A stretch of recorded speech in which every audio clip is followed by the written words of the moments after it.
We condemn the armed attacks and killings of the people of southern Kaduna by the armed militia groups or any group whatsoever, no matter their motive, and we condemn the justification of any attacks on our people or any reprisal attack.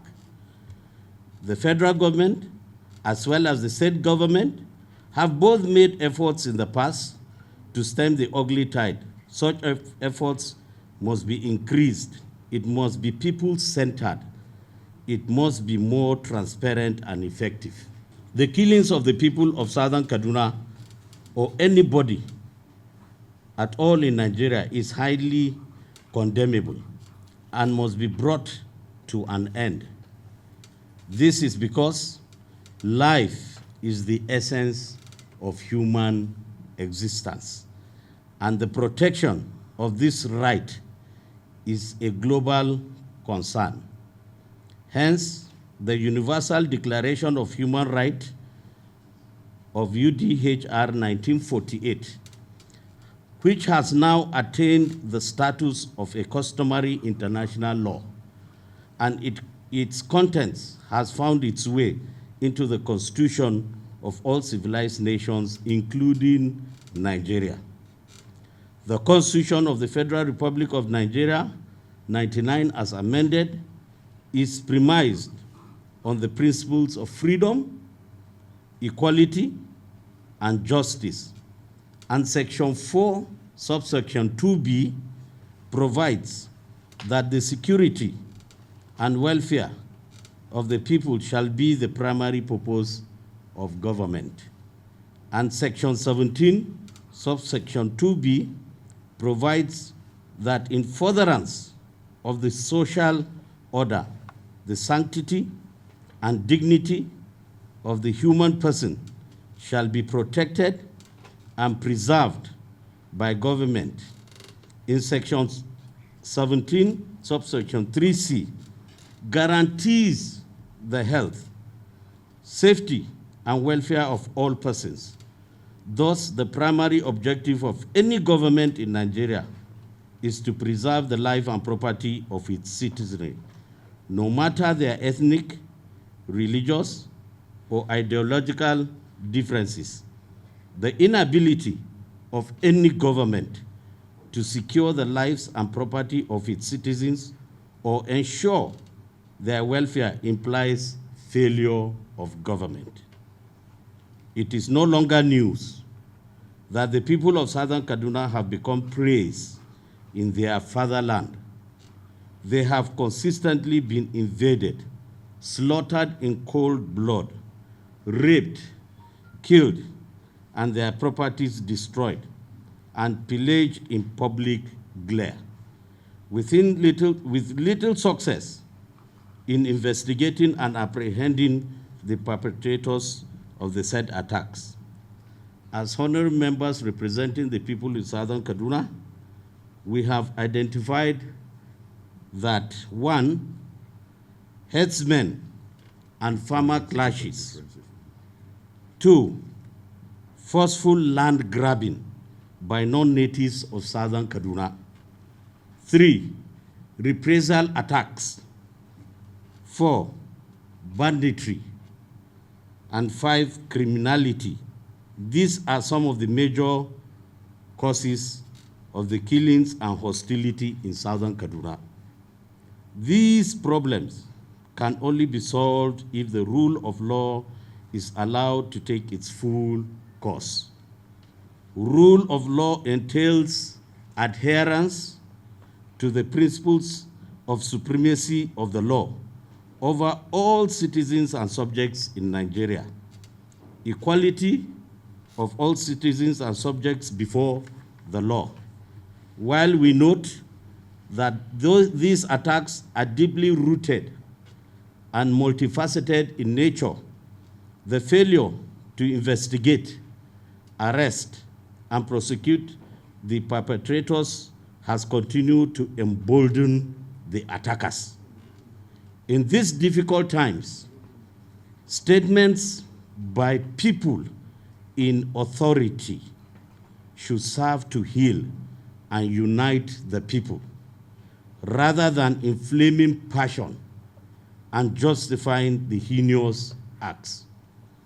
As representatives of the people of Southern Kaduna, we hereby pray, state unequivocally that the life of every citizen of the Federal Republic of Nigeria, regardless of ethnic, religious, or ideological differences, must be protected as required under Section 14, subsection 2B of the Constitution of the Federal Republic of Nigeria, 1999, as amended.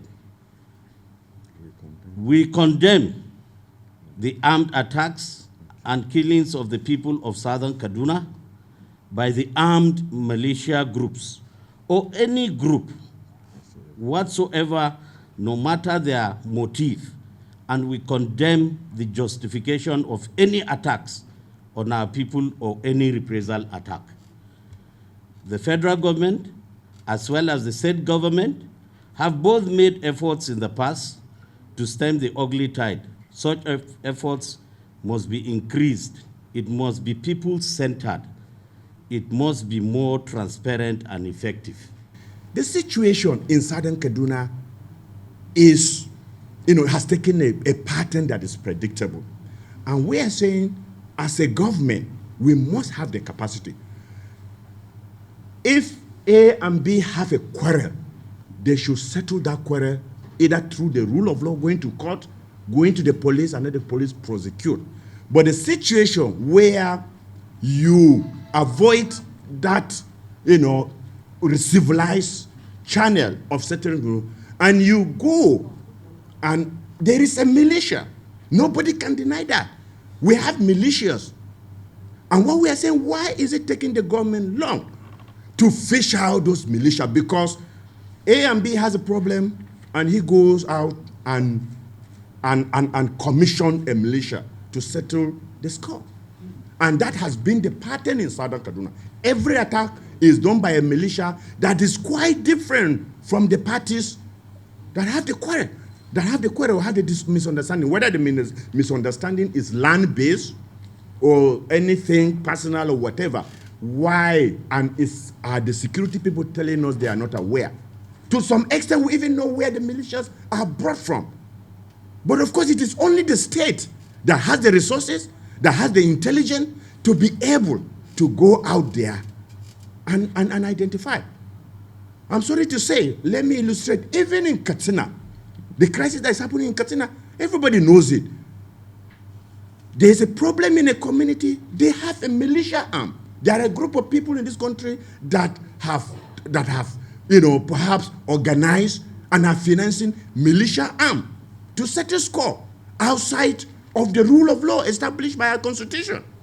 And we are saying we cannot continue to close our eye to these facts because it is at the root of the crisis. Because there's no place where you have human settlement or where two people exist that they will not have differences. But that is why we are civilized people. There is a channel through which you can settle, any differences. Right now, there are warring communities in Southern Kaduna. I come from Kauru Federal Constituency. I represent Kauru Federal Constituency, and I can authoritatively tell you that yes, in my constituency, there are warring communities.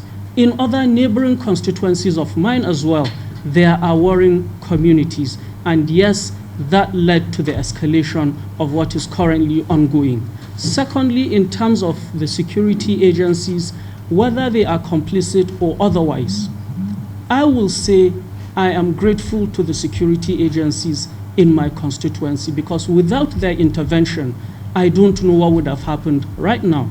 I have a very large terrain. It is rocky. In some cases, they have to walk 12 kilometers to reach a particular community. No vehicle can go there because of the terrain. Now, they risk everything, they go to these locations. And 4 local governments currently are under curfew, which means there are clashes in 4 local governments. Now, the security agencies are spread thin. Apart from activities and other challenges that are happening across the country. That's why government need to rise up to protect life and property. If killings continue, you wouldn't need to preach to the people to defend themselves. You don't need to tell them. They will rise up. Nobody told you to buy a generator. You bought it. And nobody will tell you to make a road to your house.